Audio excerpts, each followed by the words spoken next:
तुम लोग मुझे कैसे भूल गए?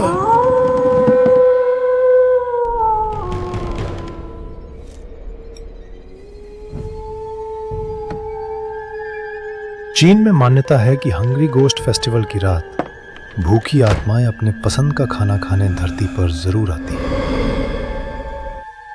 चीन के सिचुआन के एक पुराने गांव में हंग्री गोस्ट फेस्टिवल की रात ली हुआ का परिवार खाना खाने बैठा था।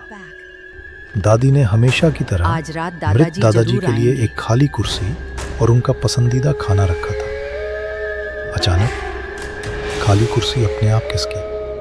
परिवार को लगा दादाजी की आत्मा आ गई। तभी ली हुआ को किसी ने पीछे से जोरदार धक्का दिया। वो जमीन पर गिर गई और कमरे में एक बच्ची की आवाज गूंजी, मुझे कैसे भूल गए तुम लोग। सबने दरवाजे की तरफ देखा। वहां सोनजा खड़ी थी। ली हुआ चीख पड़ी, सोनजा तुम तो हॉस्टल में हो। सोनजा ने कोई जवाब नहीं दिया, बस धीरे धीरे मुस्कुराई। फिर बोली, हॉस्टल में? कमरे की सारी लाइटें बुझ गईं।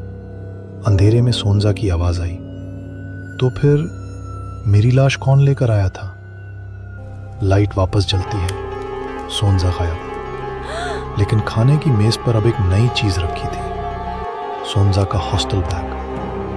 बैग के अंदर एक पुरानी फोटो थी।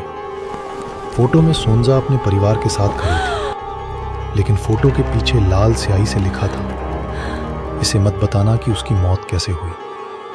और तभी पीछे से सोनजा की आवाज आती है, हॉस्टल में? दीदी अब सबको सच बताओ।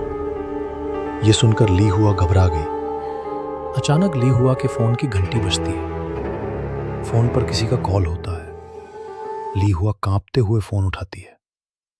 आवाज आती है दीदी में। सोनजा बोल रही है, दीदी मैं घर आ रही हूं। इतना सुनते ही ली हुआ के चेहरे का रंग उड़ जाता है। वो डरते हुए कहती है, सोनजा तो जिंदा है, फिर ये आत्मा किसकी है? कमरे में अचानक सन्नाटा छा जाता है। फिर पीछे से उसी आत्मा की धीमी आवाज आती है, मैं वही हूं। ली हुआ धीरे धीरे पीछे मुड़ती है। आत्मा उसकी तरफ देखकर कहती है, जो तुम्हारी वजह से 5 साल पहले मर चुकी थी। ली हुआ की आंखें डर से फैल जाती हैं। आत्मा अचानक जोर जोर से डरावनी हंसी हंसने लगती है।